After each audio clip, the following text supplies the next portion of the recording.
Hi everyone, welcome to my channel Pure Biology and I'm Tapashi Pandita. Okay, today I come with another video that is transport of oxygen and the Bohr effect. Okay, curve, that is Bohr effect. What is Bohr effect? Today we will learn about this. So first, what is actually how the oxygen and is transported through the hemoglobin that present in the RBC and from the lungs to the tissues, different tissues or the cells. And this is this is our today's topic. That is the transport of oxygen. Clear? So oxygen generally when react with the hemoglobin, it form the oxyhemoglobin. Okay. And oxygen directly cannot be transported through the blood into different cells or the tissues. It actually attached with the hemoglobin and to form the oxyhemoglobin structure, and then it is transported to the different cells and the tissues. Okay, so this is the actual sorry. Okay, sorry for the disturbance. Actually, so here hemoglobin has a very important role for transporting oxygen. Okay, so first we have to know the structure of hemoglobin, but it is very briefly I explain the structure of the hemoglobin. Actually, hemoglobin is a tetramer. Okay, this is a tetramer and it is called the tetrameric allosteric conjugated protein. Yeah. Tetrameric means 4 subunits are there, and each subunit that contains heme and the phosphatic group. Okay, heme means the iron and another the porphyrin derivative. Okay, this is the hemoglobin structure, but it is very briefly I explain because today's topic is how the oxygen is transported. So before going to this topic, I just explain briefly about the hemoglobin. So what I tell you that hemoglobin is a tetrameric or the 4 subunits contains within hemoglobin, and it is allosteric conjugated protein.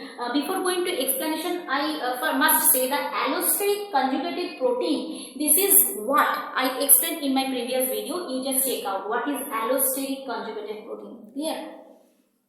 And it is allosteric conjugated protein, and each subunit, there are 4 subunits, and each subunit that contains a heme phosphatic group. Okay, heme and the phosphatic group. Heme is actually the iron and phosphatic group present and porphyrin derivative. Okay, this is for the porphyrin derivative. Now, hemoglobin actually binds 4 oxygen molecule as it is tetrameric. That means 4 subunits are there. That means it can carry only 4 oxygen molecule as a tetramer, or one hemoglobin tetramer that carries 4 oxygen molecule. Okay, and the oxygen saturation curve, you can see here, this is the oxygen saturation curve. This is the partial pressure of the oxygen, this side, and this side is the this is the percentage of the saturation. Okay, this is the percentage of saturation. This is 0. This is 0, this is 50, and this is 100. Okay? And this one is also 0, this one is 50, and this one is 100. This is the curve. Clear? And this is, you can see, that is the sigmoidal curve. Okay, sigmoidal curve.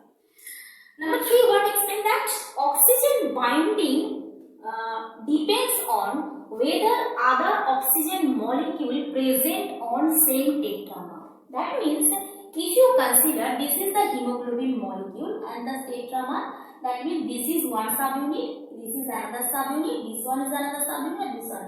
4 subunits are there.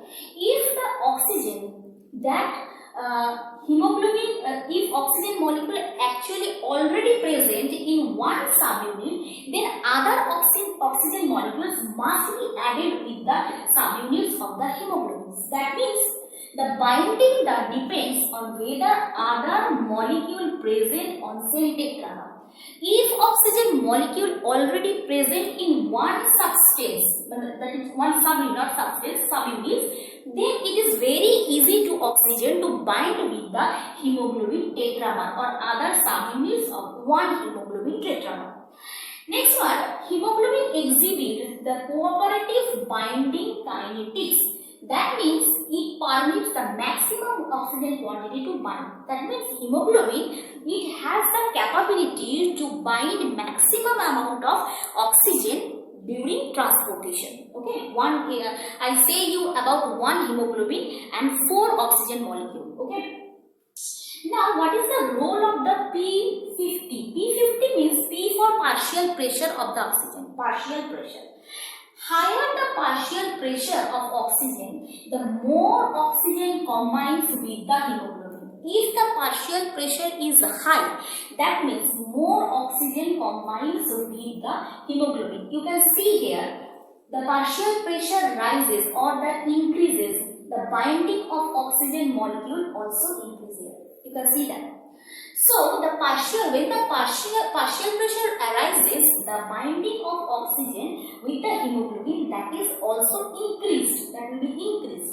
And when the deoxyhemoglobin that fully converted to the oxyhemoglobin, then it is said that the hemoglobin is fully saturated with oxygen. Okay.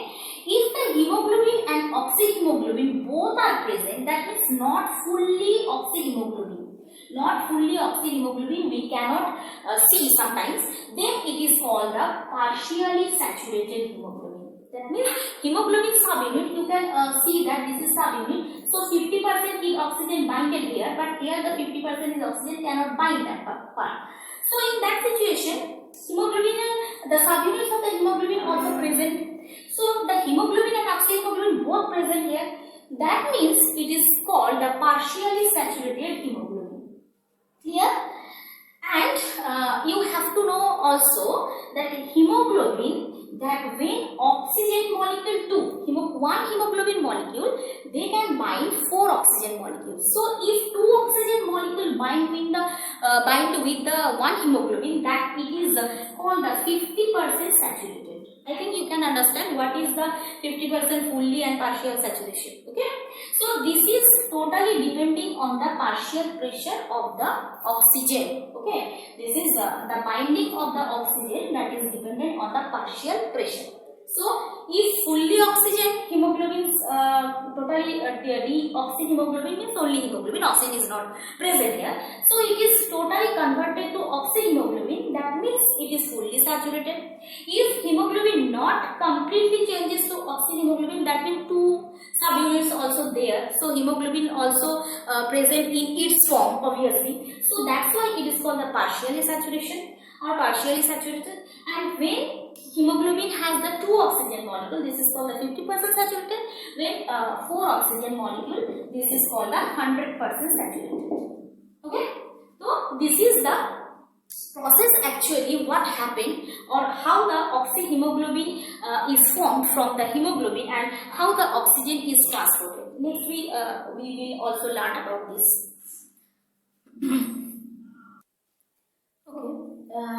Now we understand or we learn about the conformational change. Okay. First we see here the quaternary structure of the partially oxygenated HB is T. Quaternary structure, why it is said the quaternary structure? Because 4 subunits are there in the hemoglobin. That's why it is called the quaternary structure. And in case of quaternary structure, the partially oxygenated, when the oxygen is partially binded with the hemoglobin, then it is called the T or the taut state. Okay, it is called the T or the taut state. And that of oxygenated hemoglobin as the R released state. When the oxygenated hemoglobin is totally produced, then it is called the R state. So what is R state and what is the T state? T state when the oxygenated hemoglobin is, that is hemoglobin is partially oxygenated, not fully saturated. And when the hemoglobin oxyhemoglobin or the oxygenated hemoglobin is formed, then it is called the released state or the R state. And actually the T has the lower substrate affinity. It has the lower substrate affinity. Okay, so sorry for the disturbance. So what is the conformational change here? Actually, first we understand what is the R state and the P state. When the oxygen is fully not binded or fully not bound with the hemoglobin, that is called the T state or the top state. But when oxyhemoglobin is formed or the oxygenated hemoglobin is formed, then it is the hemoglobin is called the R state or the release state. And the T state, that means top state, has the lower substrate affinity. You can see here because oxygen is not fully binded here, or the not bound here. And the binding of oxygen is accompanied by the rupture of the salt bonds between the carboxyl terminals of all 4 subunits. This is hemoglobin, you can see here, and the 4 subunits are there. This one. These are all the subunits, and they are joined to each other by the carboxyl terminals.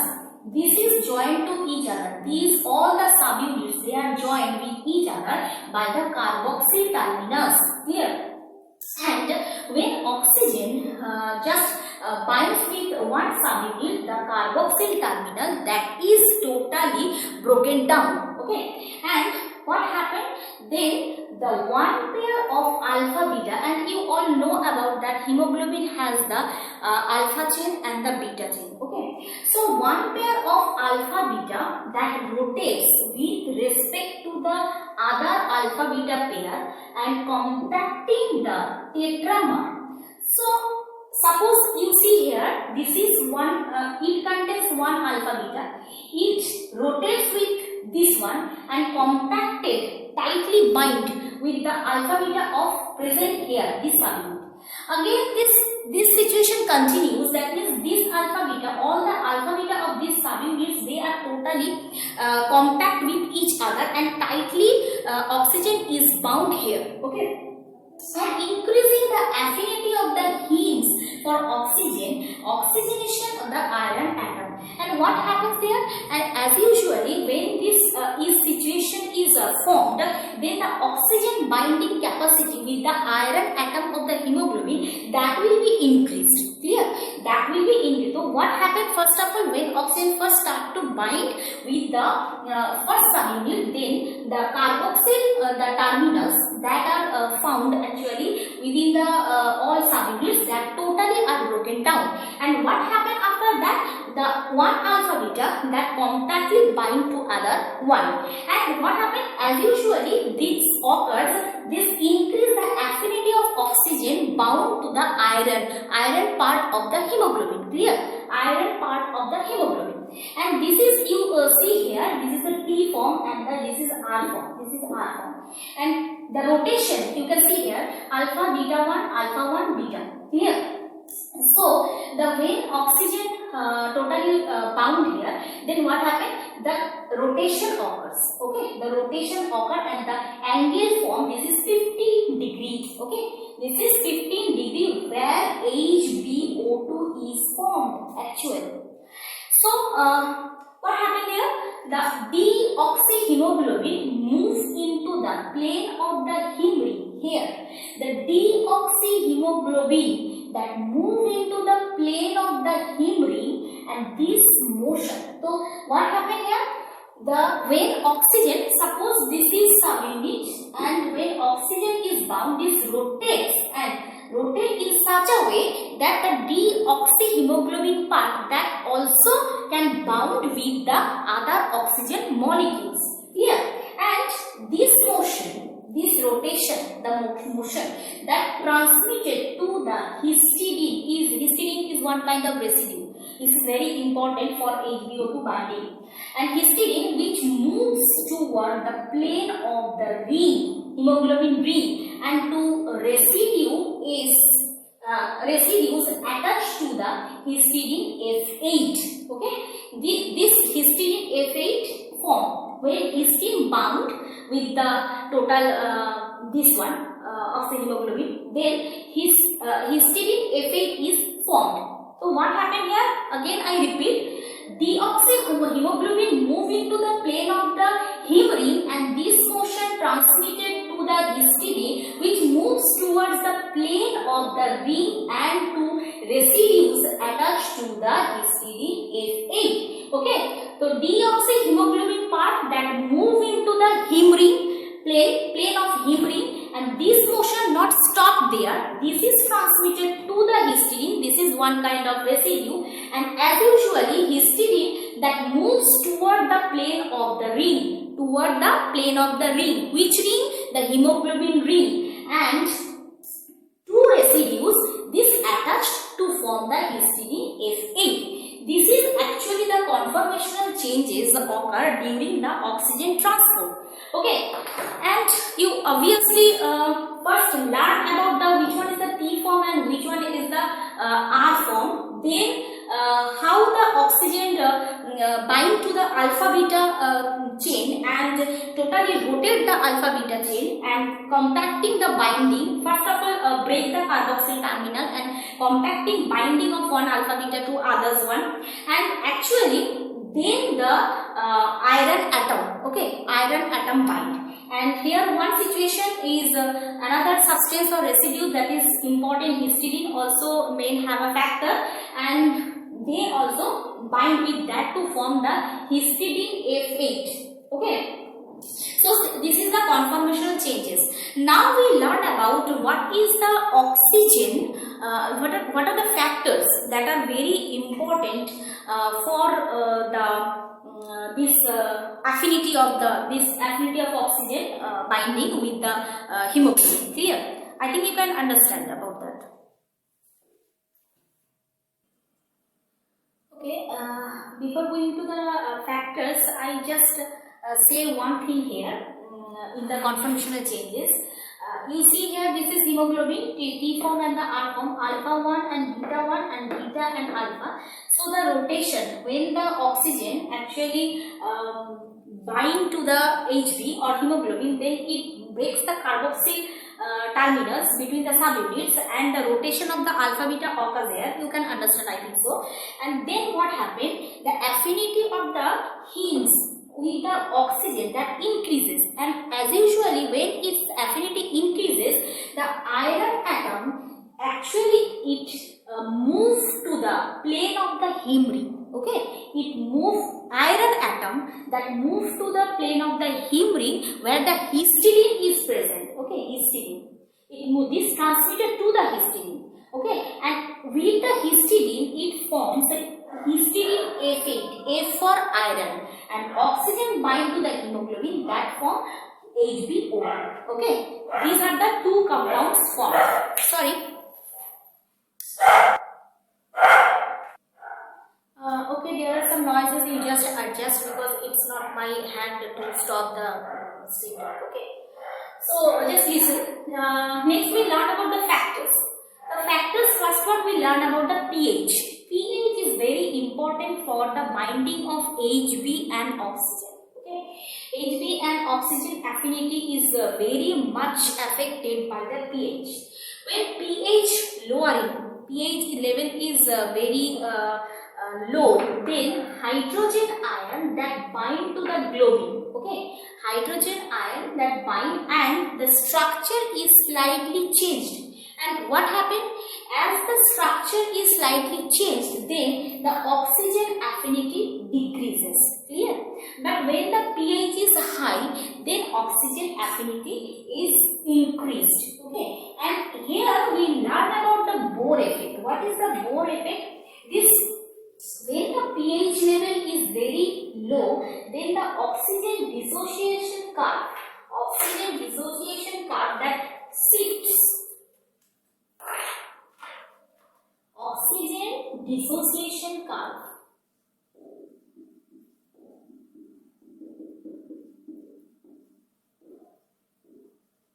that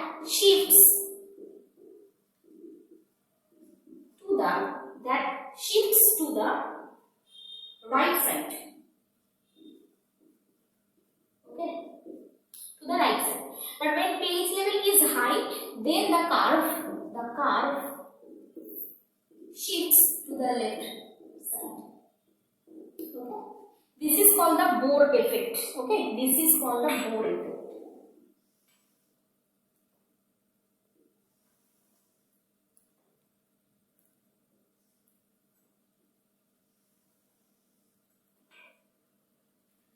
pH 7.2 and here the pH 7.4. Clear? And this is the actually the Bohr effect, that means the pH level. Next we learn about the partial pressure of carbon dioxide and the role of the BPG. So first here we actually learn about the pH, what is the role of pH. Now we learn about the PCO2, means partial pressure of carbon dioxide. So when the carbon dioxide enters the blood in presence of carbonic anhydrous, it produces the carbonic acid. Okay, it produces the carbonic acid, but carbonic acid is not stable. It immediately breaks down and to form the it immediately breaks into H plus and HCO3 minus, that is bicarbonate ion. And the presence of bicarbonate ion and the proton, actually the hydrogen is here proton. So presence of bicarbonate ion, the affinity of oxygen and Hb, hemoglobin binding affinity, that become decreases, and that's why the curve, this curve shifted to the right. When the affinity decreases, that means the formation of the hemoglobin and oxygen, the affinity of this 2:1 that decreases, then the curve that is shifted to the right. Actually this is the Bohr effect. When the curve shifted to the right, the affinity becomes low, and when the curve shifted to the left, that means the affinity is high. And in that situation, the carbonic acid when breaks down into the bicarbonate ion, then the affinity between the oxygen and the hemoglobin that decreases, and the environment within the blood, that is acidic. And when the acidic environment is produced within the blood, that means the unloaded of oxygen is possible from hemoglobin. Okay, unloaded of oxygen is possible in, from hemoglobin. This is generally occur in the tissues, and as usually when the oxygen totally released from the hemoglobin, then hemoglobin try to bind with the 2H plus. Okay, 2H plus means 2 proton, and this is possible for every 4 oxygen molecule. Okay, every 4 oxygen molecule, because one hemoglobin that carries 4 oxygen molecules. So when the 4 oxygen molecule totally dissociated from hemoglobin, then the hemoglobin binds with the 2H plus. Okay, 2H plus. In that way, the affinity between the oxygen and hemoglobin that decreases, and as usually the curve that shifted to the right. Okay, but this occurs reversibly in the lungs. What happened there? Oxygen actually bind with the hemoglobin. Okay, and H plus hemoglobin, that is H plus already actually bind with the hemoglobin when it comes into the lungs from the tissue. Okay, because it transports not only oxygen from the lungs to the tissue, also it transports the carbon dioxide from tissue to the lungs. Here, so here H plus released, because that is already bound to the hemoglobin. When hemoglobin and H plus, when H plus released from the hemoglobin, hemoglobin immediately bind to the oxygen. And what happened to the proton? This, in presence of carbonic anhydrous, that bicarbonate ion present within there, that bound with the H plus ion. Okay, but this carbonic acid, when H plus and HCO3 bound to each other and carbonic acid is formed, then carbonic acid is not stable. It immediately transforms into the carbon dioxide, and that is released to the outside from the lungs. This is very important for lungs, but this occurs in case of tissue. If this situation occurs, then oxygen not transported to the tissues. This is the partial pressure of the carbon dioxide. Next one is the BPG. What is the BPG? BPG means 2,3-bisphosphoglycerate that present in the blood, and its tendency always to bind with the beta globin of the hemoglobin. Okay, one BPG actually bind, it can bind in the one beta globin of the hemoglobin. Clear? And when BPG bind to the beta globin, then reduces the oxygen affinity. Okay, oxygen cannot bind with the hemoglobin, and as usually what happened that Same thing is occur, the curve of affinity curve, this is that shifted to the right side, okay, because the oxygen and the hemoglobin affinity become decreased. And in that situation, if the greater BPG is present here, then the unloaded oxygen or the oxygen that is carried by the hemoglobin is unloaded, okay, more. So oxygen is not transported to the tissues. These are the, and this is called the curve when shifted, when the curve shifted to the right and when the curve shifted to the left. This is actually called the Bohr effect. So today we learn about the transport of oxygen, or oxygen how transported from lungs to the tissues with the help of hemoglobin by the formation of the oxyhemoglobin or oxygenated hemoglobin. Clear? I think you can understand. You must comment in my videos, obviously, that you can completely understand or not, okay. And how this is very important, you know that, because if you give any competitive exam, so then you have to read about the oxygen transport. This is the part of the physiology, okay. You obviously subscribe my channel, otherwise I cannot provide more knowledges or more information about different topics, because my channel will be cancelled by the organization.